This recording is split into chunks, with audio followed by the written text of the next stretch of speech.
Hi, this is Lindsay Blake from I Am Not a Stalker, and when I'm not out stalking, I'm listening to U.S. Modernist Radio. Mama don't allow no architecture around here. Mama don't allow no architecture around here.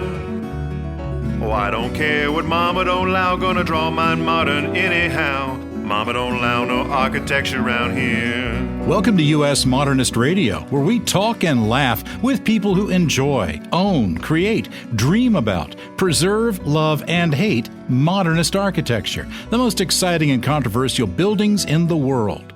New Canaan, Connecticut is a beautiful small town at the end of a commuter railroad line that leads from New York City. It was the setting for the movie The Stepford Wives, both the original from '75 and the remake about 15 years ago. It's also ground zero for a group of architects known as the Harvard Five, designers who created remarkable modernist houses all around town back in the 50s and the 60s, much to the criticism of the locals at the time. Now, however, the community celebrates these architects and these houses, and with us on today's show is architect and preservationist Fred Noyes, son of one of the Harvard Five, Eliot Noyes. And now your host, the guy who used to think that pastiche was a light Italian pastry filled with hazelnuts, Mr. Modernism George Smart. Hi, folks. Nothing like a good Starbucks blonde vanilla latte and pastiche in the morning. I prefer the Starbucks chili mocha latte, but they discontinued that a few years back, and they ignore my individually prepared, artisanally crafted, custom-blended emails asking for its return. U.S. Modernist Radio is underwritten by Modernist Realtor Angela Roll and Nichiha.com.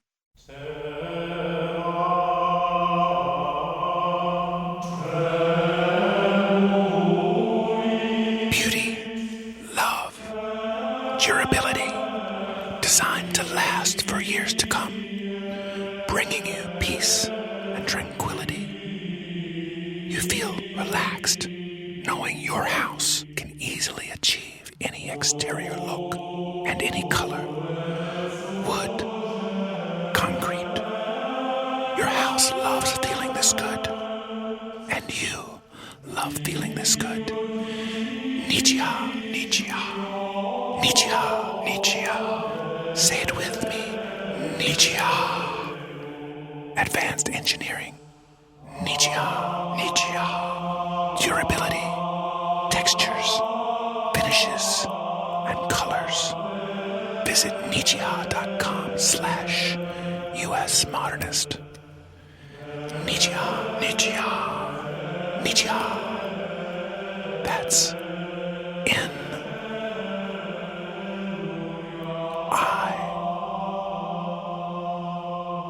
C H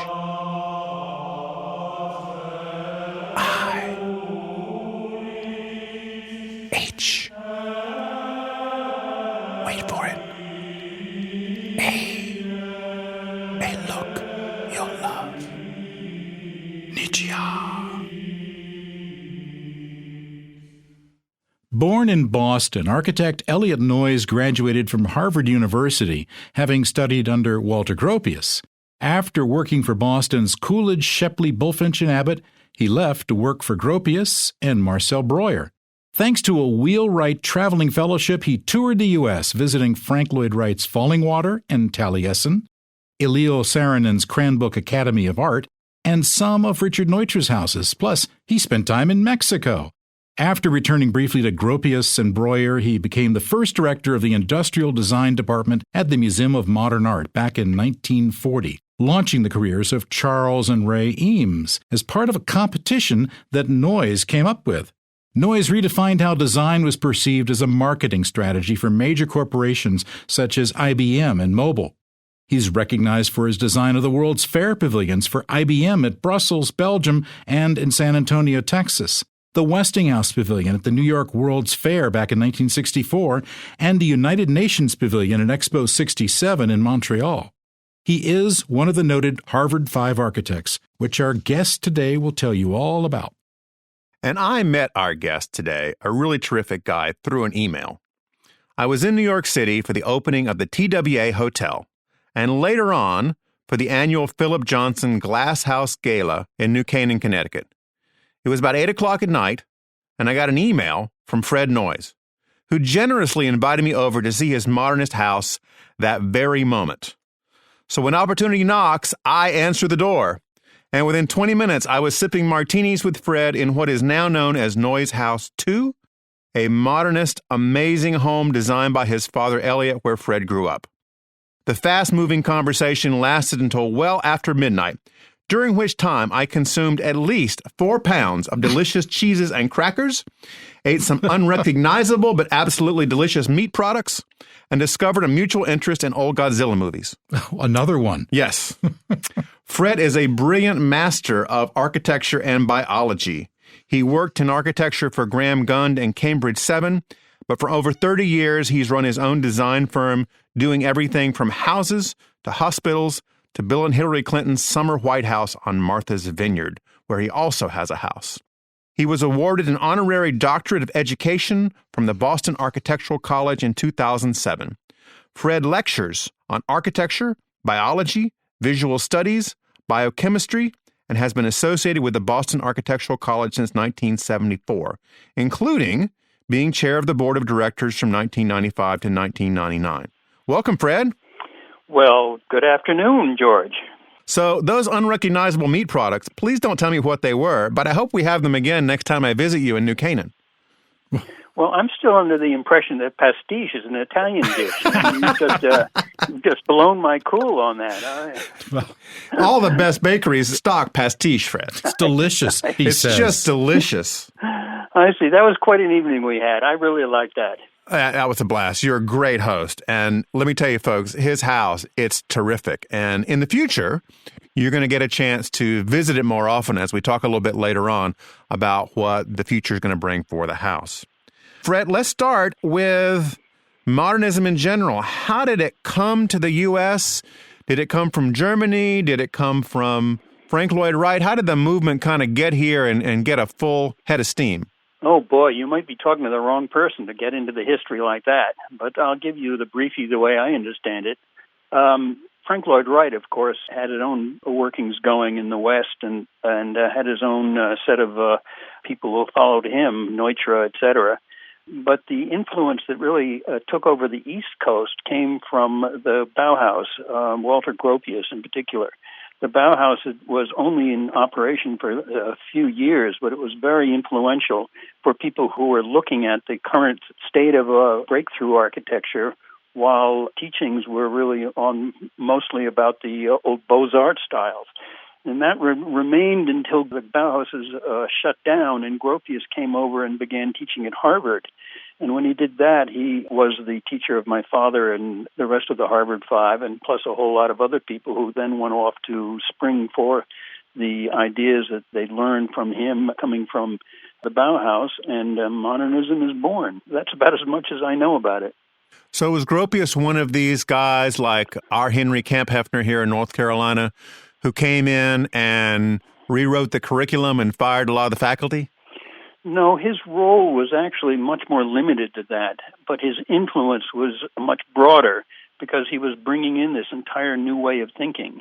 I don't know what his official role was, whether he was considered to be an instructor or professor or whatever, or who was above him or who were below him. It's just that the influence was clearly changed, and the GSD still follows those dictums. Modernism is still very much in the forefront of what's going on. There's been postmodernism and brutalism and all the rest of it, but the dictums of modernism run through continuously. So who were some of the architects that Gropius influenced? Well, they're the Harvard Five. Which is, tell our listeners who the Harvard Five were. The Harvard Five were, or would you like me to get into how the Harvard Five came to being? I would. Well, let's start with there. My father was at Harvard. The dictums of the Bauhaus were that design is design, and it didn't really matter whether you were looking at graphics or architecture or sculpture or weaving. They really came out of an idea of the crafts. And so when this opportunity arose, where the Museum of Modern Art needed somebody to begin an industrial design program, Gropius tagged my father, who had been studying architecture under him, as being the guy to do that. That would be in New York. Now, this is industrial design, not architecture. So my father moved to New York and began to do this with a Museum of Modern Art. But then he wanted to raise a family. So he then moved to New Canaan, a place that was an easy commute to New York. And when he built the first house there, he's sort of looking around and saying, well, this is actually a pretty nice place. And, the codes aren't all that bad. And he called up all his friends, which would include Marcel Breuer and Philip Johnson and John Johansen and Landis Gores, one by one. And they all, one by one, came out. Now, these are all people who were not maybe direct classmates, but around his era in Harvard, and they became known as the Harvard Five. Breuer, of course, had come over from the Bauhaus with Gropius, so he had been a teacher at Harvard and a teacher of my father's. So a little misnomer to say all these people were students of Gropius. Breuer, of course, had done chairs and miscellaneous other things, so his reach was already broader than just architecture. In New Canaan, there were an awful lot of other good architects who just happened to make the big mistake of going to Yale or some other school. So they didn't get included in that monitor. Can you imagine that, going to Yale? Going to Yale. Wow. What are they thinking? So your dad was basically the Neil Armstrong of New Canaan modernism? I mean, it was kind of his idea to build a house and tell all these other guys One small step for modernism? Yeah, that's about it. But you also got to remember, in these years, nobody was famous. And it wasn't like my father said, I know what I'm going to do. I'm going to make this enclave of architects who have the vision of what's going to happen in the future. It didn't happen that way at all. He just moved there and suggested to his friends that it was a good place to live. And then each one of these people came out, and they then had illustrious careers of their own doing. And this moniker of Harvard Five, I'd never heard of until it was Ed Barnes' funeral. Ed Barnes being another Harvard classmate around there who happened to be in New York. When Ed Barnes died, that has to be, in the 70s sometime. And then it turns out that moniker had been around for a while, and then I just hadn't heard it. But the point really is that it was just a group of architects and a lot of friends that were not Harvard who were practicing there in New Canaan. So what were these guys like just as people? I mean, you must have spent some time around them. Yeah, they were just people. And there were some wild parties. John Johansen kept talking about the wild parties that they'd keep having. They saw each other socially. They backed each other up professionally, by which I'm sure they all knew what each was doing and probably got crits back and forth. That I don't know for a fact.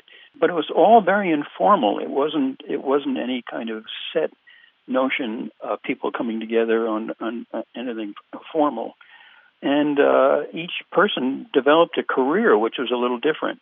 Philip Johnson clearly was deep in architecture and art.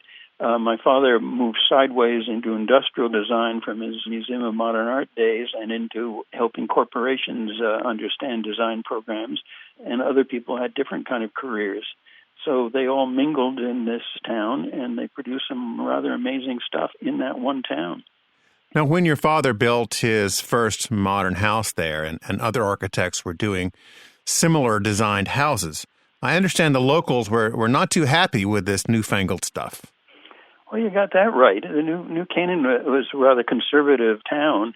It is a bedroom community to New York. And all of a sudden, in come these young Turks, and they're building these white houses, and the moniker of those as being white shoeboxes. So there would be a certain amount of pushback. Do we really want this to be ruining our town? But it was all very gentlemanly in one sense. They'd write letters back and forth to each other to the New Canaan Advertiser, and they would be in the form of poems. Can you believe this? One person was saying, you old fogies, you are stuck in the past, you've got to move forward into the future. And then the next poem would be, you're building white shoeboxes, and I can do that, and my son can do better. So it was very gentlemanly pushed back and forth. These were all letters to, what, the Advertiser? Was that the newspaper? The newspaper, yeah. The newspaper, yeah. The Advertiser, the New Canaan Advertiser, letter to the editor. Very amusing. Do you think they helped with circulation? People buy a copy to see what the latest poem was in the It was the Twitter of its time, Tom. Right. I mean, that's how people got out their 140 characters just through the letter to the editor. What was the predominant housing style in New Canaan before your dad and Gropius showed up? Well, I suppose it would be Victorian or arts and crafts, certainly gable roofs and big lawns and all that stuff.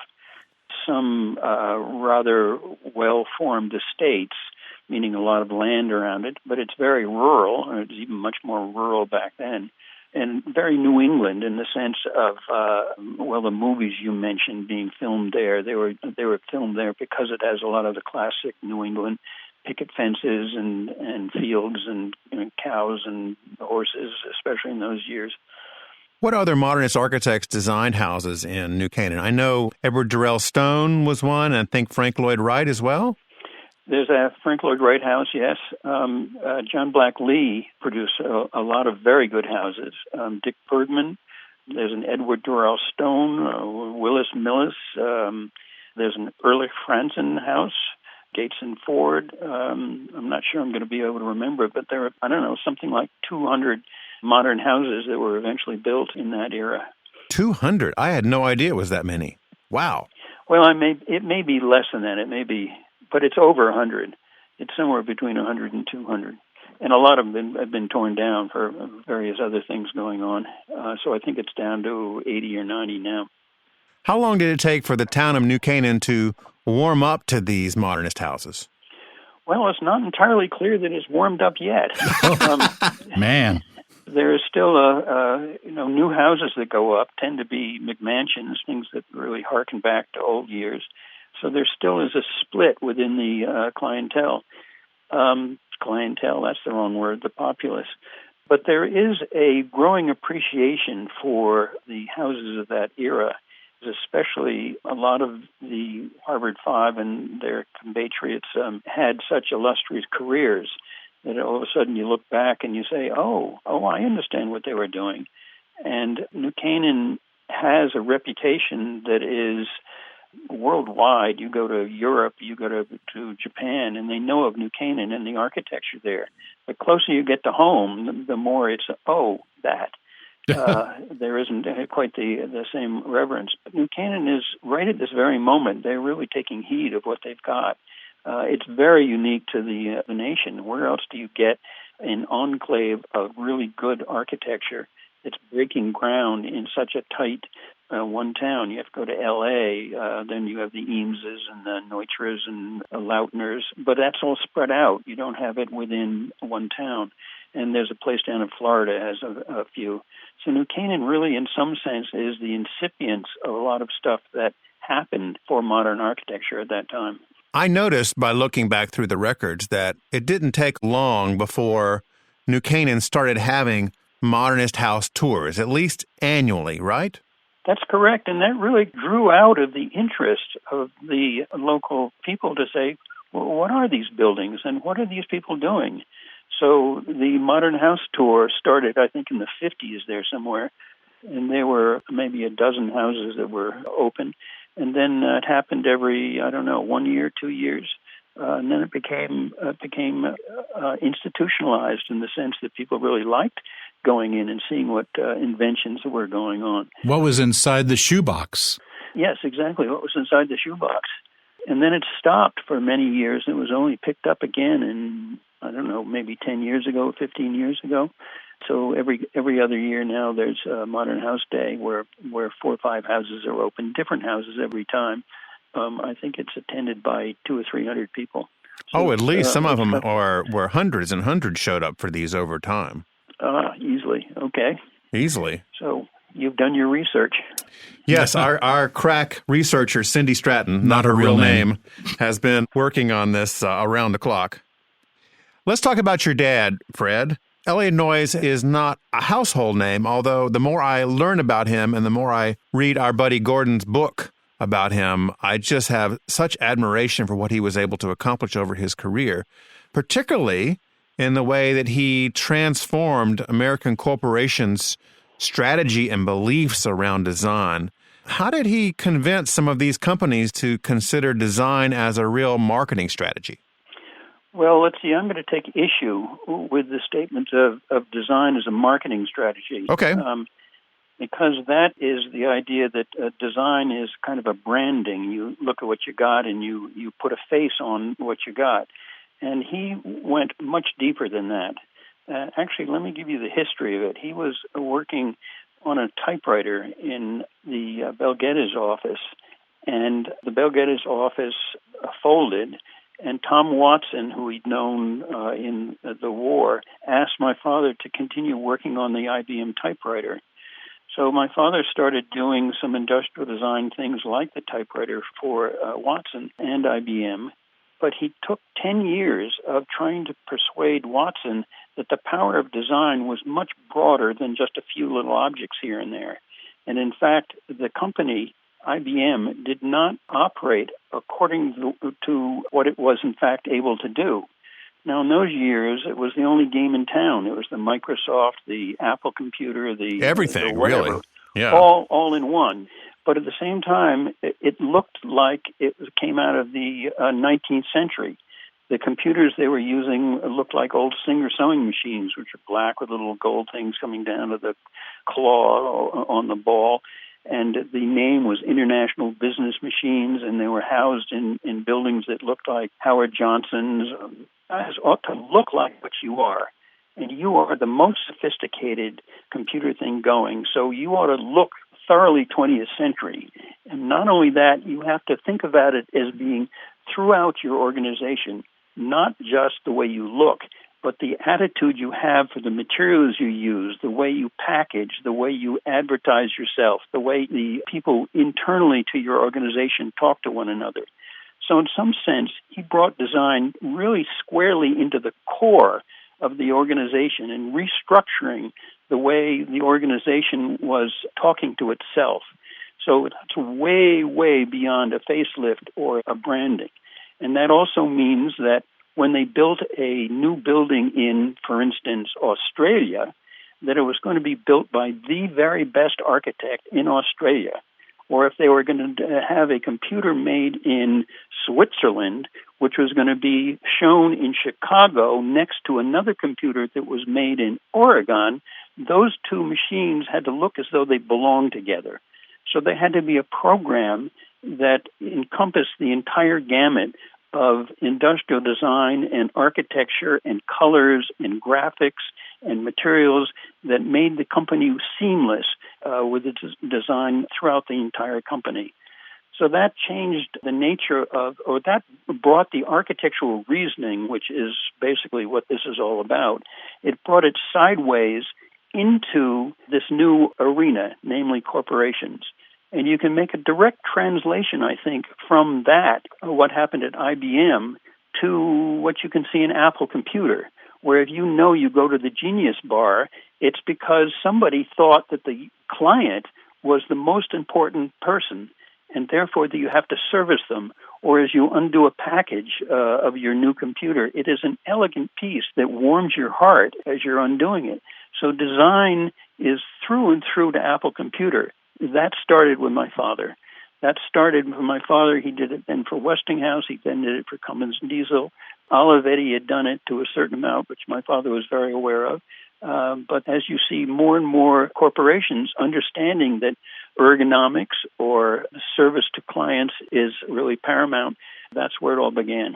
It's amazing that this attention to design, which we now so closely identify with things like Apple computers, sort of began with their original competitor, IBM, is what you're telling us. Yeah, that's exactly right. Must drive some IBM people crazy. And this was very good for IBM. I mean, they surged as a company in public perception, in revenue, in just global massive presence because of the way that these organizations were thinking about design. And in fact, I remember my father saying that every move that they made and he made was market tested. For instance, there was on one of the dictaphone machines he was designing, they had designed one of these knobs as being plastic, as you see plastic that's chromed, and it looks as though it's metal. And he said, no, for the 1 cent you save on that, we are going to use metal. And for instance, that decision was tested against the market. And it turns out that my father was right. It helped them. When you touch it, it's obvious that it's metal. You feel it. Yeah, you feel it, and you feel the quality, and that gives you a sense of what this company is about, and that helps your sales. So each one of the decisions was market tested. That would also happen when he got into Mobil Oil and redesigned the pumps and got their design program going. Mobil Oil's sales went up. So these things are not pie in the sky.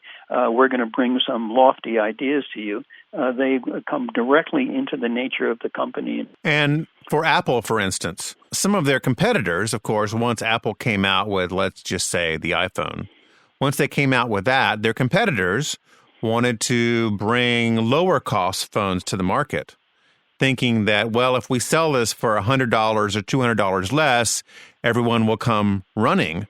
And they found out that wasn't necessarily the case, that the way that these phones functioned, the way they felt in your hands, the way they looked, the choice of materials. And the operating system behind them. Yeah, was all incredibly important in customer selection. And so, too, the company loyalty, that once you've owned an iPhone, you kind of want to own another one. You don't really like to switch off to a competitor, so that helps the company's bottom line.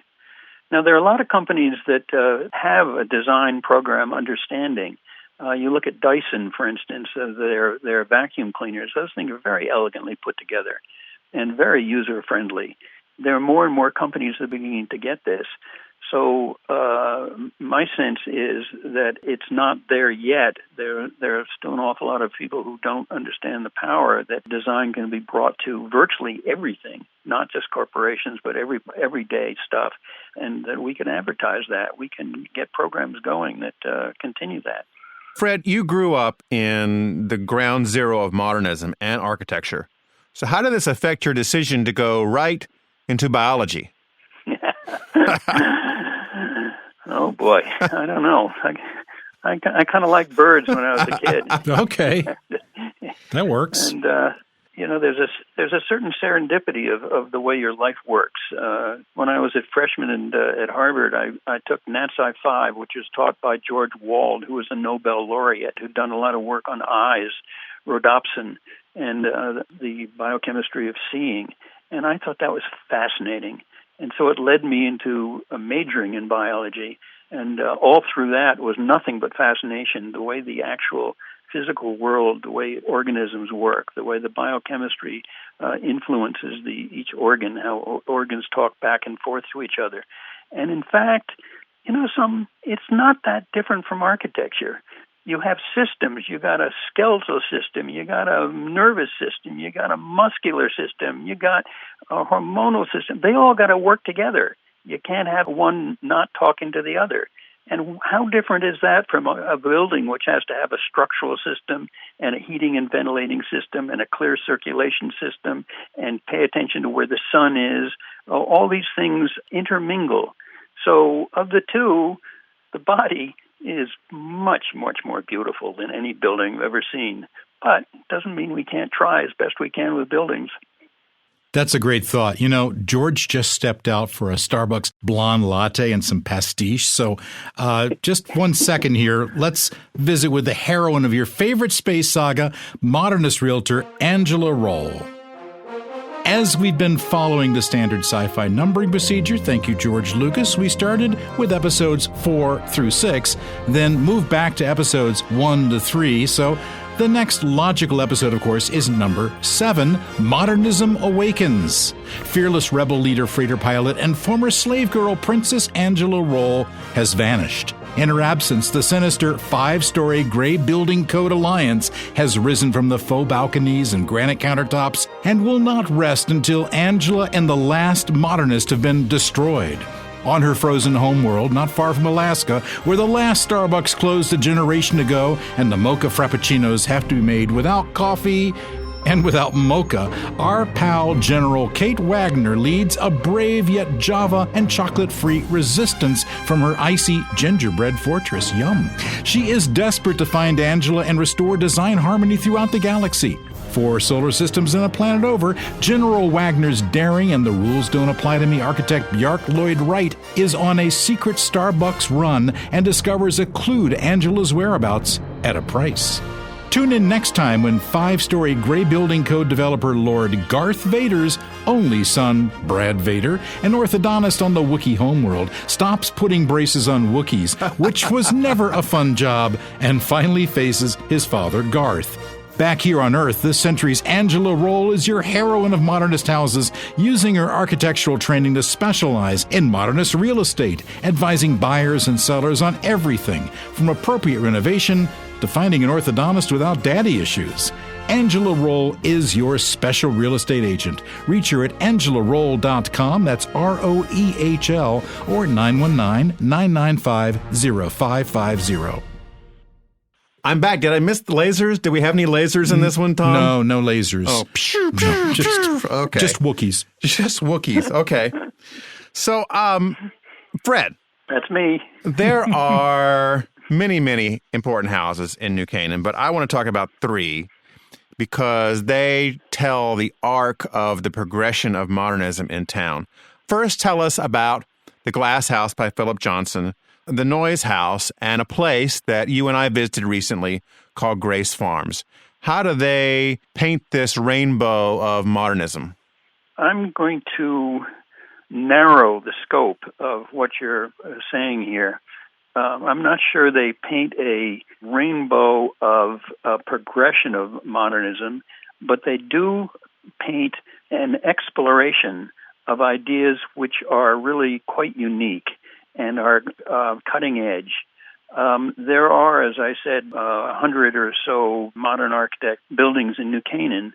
If you look at the ones that are really top of the tier, there's the usual bell curve. But if you look at the really great works, they are ones that are thinking outside the box. They are ones that are inventing. And now you are talking about the 3 buildings that you mentioned, the Glass House, our house, and Grace Farms. The Glass House is famously known because it's all of glass. So Philip Johnson was taking a material, a brand new material at that time, and instead of just inserting bigger pieces of glass in a traditional house, he said, no, I'm going to make a building that is about glass. And when he made that statement, he said, okay, now what can I do with it? And he could make the building, in essence, disappear onto the land by making it completely transparent. So his notion about the way the building goes onto the land is, in fact, dictated by his experimentation with this brand new material. And he does that by placing the building on the land in a rather traditional way, which is to say that it is surrounded by stone walls in the same way that a farmhouse might have been surrounded by stone walls. And he starts planting trees around where the stone walls are. So he's very careful in integrating the building to the landscape in such a way that it kind of disappears, that it is subservient to the landscape. So then comes my father. So, well, what was iconic? What was so radical about what my father was doing? Well, my father took a point of view that said, look, a normal house is divided into public and private. The public portion is on the ground floor. That's the living room and the dining room and the study and whatever. And the private, you go up a set of stairs, and on the second floor you get the bedrooms.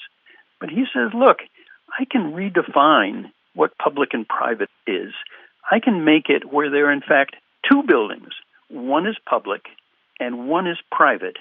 The public will be the living room and the kitchen and so forth, and the private will, of course, be the bedrooms. And that's exactly what he does in our house. He makes 2 buildings, and he separates them, and he does not connect them. So you have to go outside from going from the public building to the private building. Okay, now what does that mean? That means that what he has done is he's inserting this building onto the land in a way that it's integral to the land, not disappearing in the land the way the Glass House does, but integral to it, so that just to live there, you have to engage in the landscape.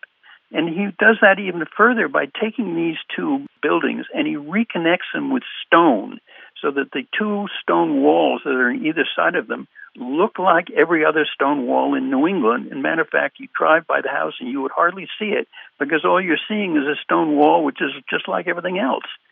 So he is merging the house with the landscape. Perfectly legitimate point of view, but it's, again, like the glass house, it's a study in how you take a radical idea and putting something onto the landscape.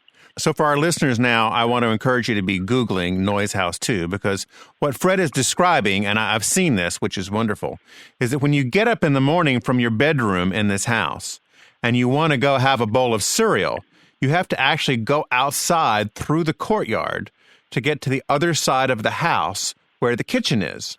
Now, this doesn't sound to a lot of people like particularly appealing, but in practice, it was pretty great, wasn't it, Fred? It was terrific. And we've had other families living there since we were there with small kids, and they've loved it in the same way. It's only 30 feet from one side to the other. So it's not like it's really time to get cold. A lot of people are all worried about, what do you do in the winter? But it's just enough so that you feel as though you belong to the landscape. Sociologically and physically, the building is geared towards this connection to the landscape. And there's no covering over the path. There is a cover over the path. There's the courtyard between because of the stone walls, and there's the covering, so the snow doesn't get all the way into your path. Okay. But you're still, if it's 20 degrees outside, you're exposed to 20 degrees for 10 seconds or whatever it is. Right. I'll buy it. In those years, especially in Connecticut, which is snowy and all that stuff, it's pretty radical. So let's leap forward to Grace Farms. Yes. Now, Grace Farms follows the same theme. That is to say, how do you put a building onto the landscape? And in this case, it's not a house. It is a quasi-public building, so it's larger. But the architect, Sana, took on the role because the clients were exactly interested in the land much more than they were in the building. And what they did is they made what they call the river, which is basically a big canopy that winds its way down the hill. And then under the canopy are 5 individual pods. Well, now let's just think about this for a moment. If you wind a building down the hill, you certainly couldn't have done that back in the 20th century. You needed computers. You needed all sorts of stuff to do the fancy detailing to make that feel coherent. And the thing is just gorgeously detailed. But it also harkens back in some ways to both the glass house and our house, because you can think of our house as being a big canopy that connects the two, the public and the private. And you can think of the glass house as being this glass pod. So the pods under the canopy at Grace Farms are like the glass house. There are 5 of them. Each one holds a different function. One is an auditorium, another is a dining area, a third is a little tea area and an auditorium. And you have to go outside from one to the other, very similar to the way that we do in our house. Now, was Sana copying Grace Farms? Were they copying the glass house in our house? Absolutely not. As a matter of fact, I rather think that they were not all that aware of our house. They probably were aware of the glass house. But this is the way ideas move forward. It's very clearly a 21st century building, but the idea of going outside is no longer quite so radical as it was back in the 1950s. And the idea of using glass as the perimeter of a building is now kind of commonplace. You look at the sky rises in New York or any other city, and they're all glass. So architecture moves forward, ideas move forward with it, and in these 3 buildings, you can feel 3 different ways of putting a building onto the landscape, all of which have very similar aspects to them. That's why I like people to see all 3 of them together. I had the pleasure of being with Fred at all 3 of these buildings, which is just delightful to hear him talk about them. But what is amazing when you're there with Fred or just by yourself is this sense of discovery of each one. You go into the glass house and you sort of look around and the house unfolds itself to you. Fred's house, you don't know what to expect necessarily around the next corner, and the house reveals this story of itself. And at Grace Farms, which is the largest of these structures, you come up to the first pod and discover that at least the one at the top is an auditorium. And as you walk down the curvature of the hill, as these pods are embedded into the hill, you really don't know what the next pod is going to be. You can't necessarily tell from just looking at it 50 feet away. Were these designed as private homes? An auditorium doesn't sound like... The first two were. Right. Grace Farms is more of a complex for... What's their overall purpose? Is it agriculture? They have a five-part mission. One of it is nature. Another is community. I'm not sure I'm going to be able to remember the other three. Right. They are very much interested in their programs, not so much the architecture.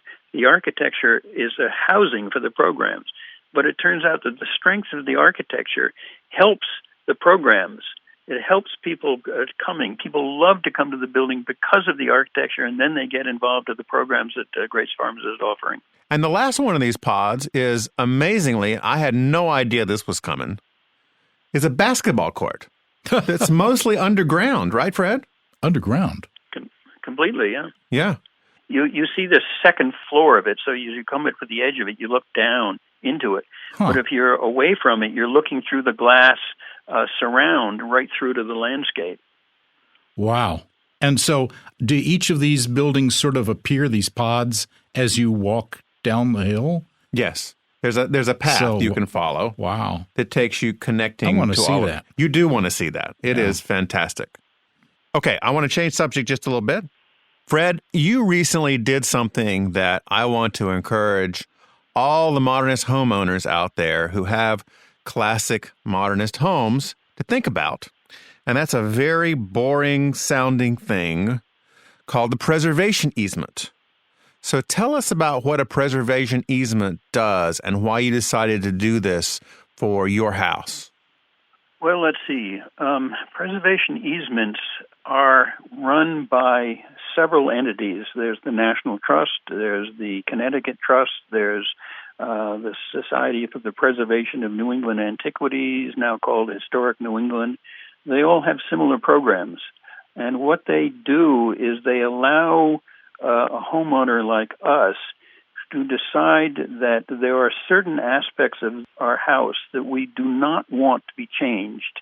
And so we can write covenants down and say forever into the future, these restrictions will go with the deed.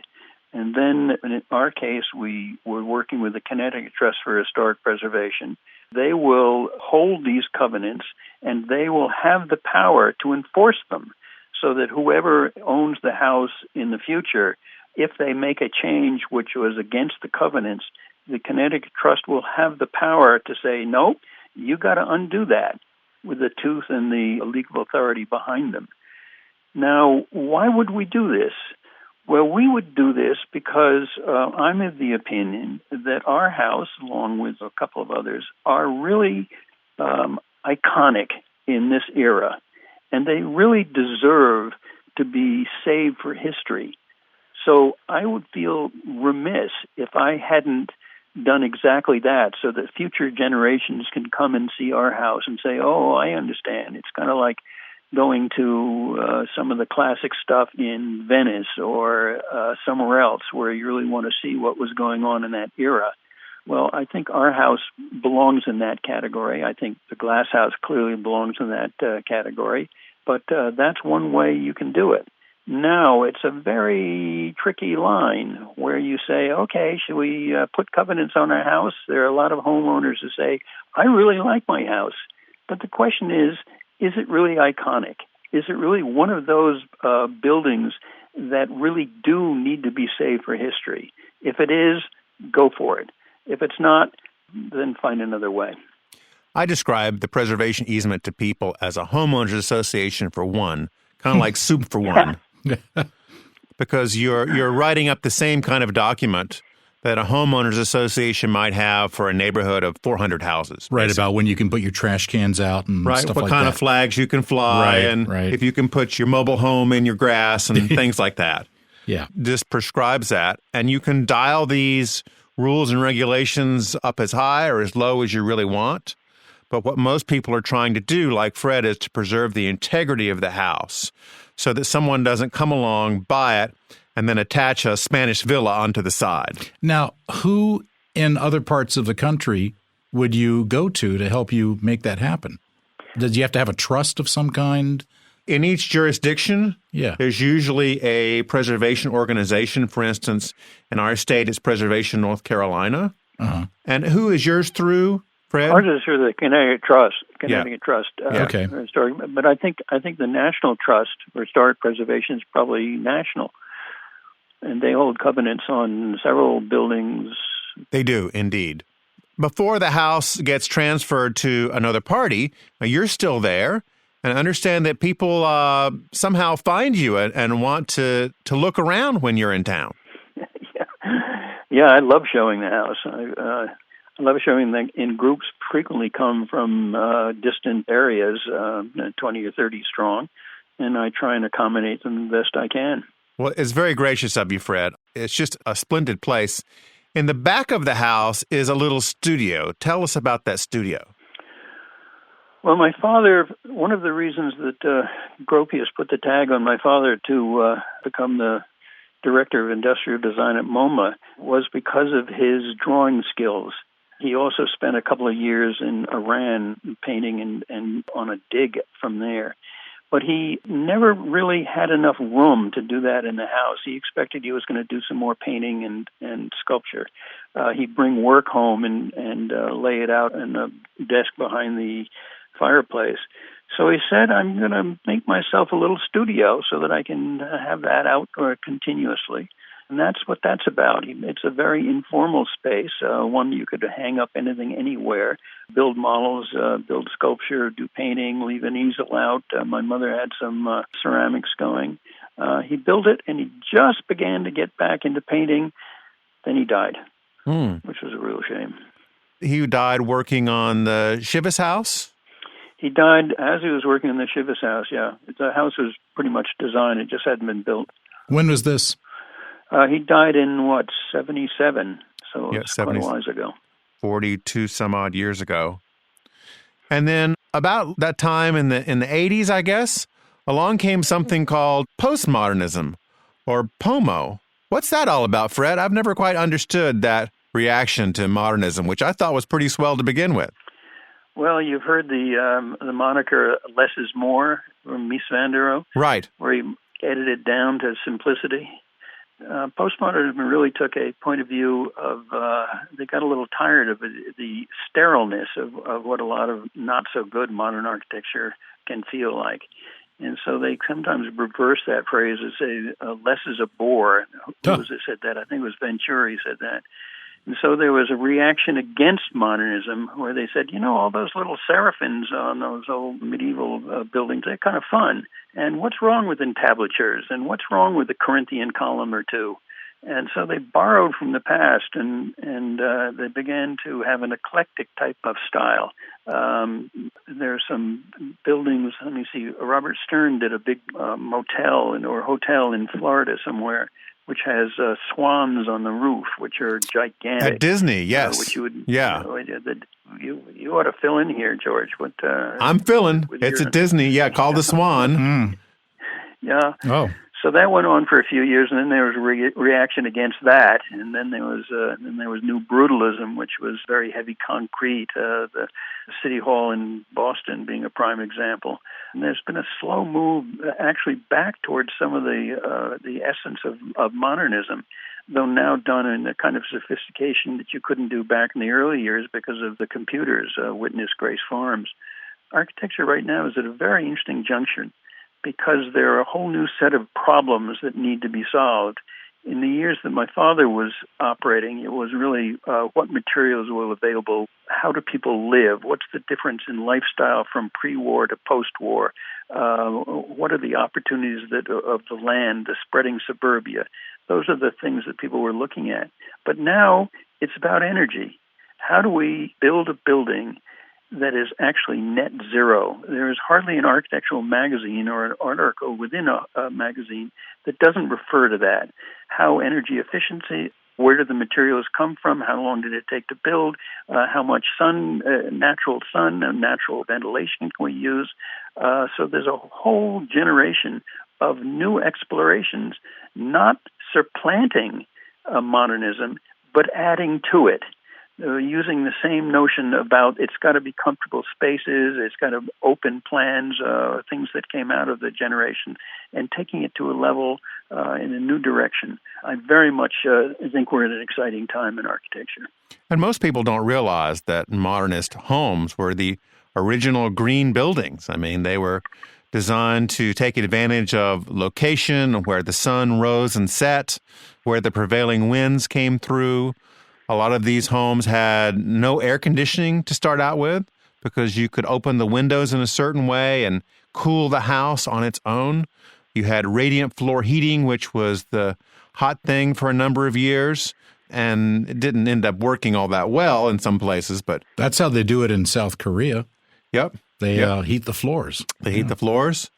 So now with the technology and, of course, the computers to design all this stuff, it is much easier than it used to be.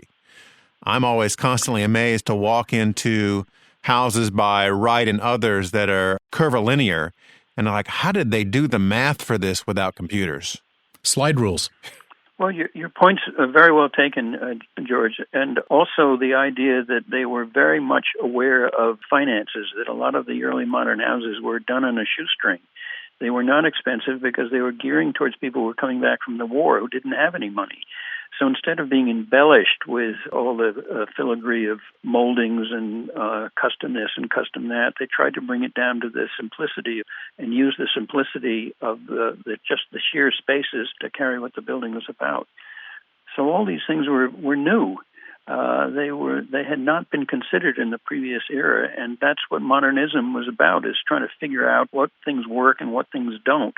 And then, of course, that carries forward. Before we go, Fred, I want to ask you a question about Martha's Vineyard, where your dad designed a couple of houses, one of which you still have. What is it about Martha's Vineyard that attracts so many presidents? I mean, we've got the Kennedys, the Clintons, and now just recently the Obamas have bought a place. Really? I mean, yeah, what's going on with this island? Yeah. Well, actually, the island is kind of ideally located so that it can be a congregation of people from Boston and New York and Washington. So in the summer days when everybody can mingle there, it's kind of a natural that people would do exactly that. That it should happen to have caught the eye of the presidents, I can't answer for that. Why didn't they go to California somewhere? Could be that because the Kennedys, Jackie Onassis, built a house there, and maybe that's what put it on the spotlight.